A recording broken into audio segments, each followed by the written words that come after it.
Напоследък все по-често се питам какво искат хората. 80% от нас искат България да стане нормална европейска държава. Но докато санкциониран по списъка Магнитски стои на първия ред в Народното събрание, България никога няма да е нормална европейска държава. Докато евролицемерите ни убеждават от телевизионните екрани колко важни са евроценностите, а тихомълком бъркат в джоба на българина, страната ни няма да е нормална европейска държава. Докато фалшивите възрожденци сеят лъжи и омраза от трибуната на българския парламент, а държат парите си в евро, България никога няма да е нормална европейска държава. На 9 юни тези 80% имат шанс да покажат силата си и да гласуват. А с гласовете си да изпратят паралелната държава и задкулисието в миналото. Не ви се вярва.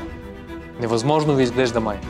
Тази битка не е само за първите в листата, тя е за всички нас. Подкрепете ме на изборите за Европейски парламент с бюлетина номер 14, преференция 107, за да имате вашия искрен глас в Европа.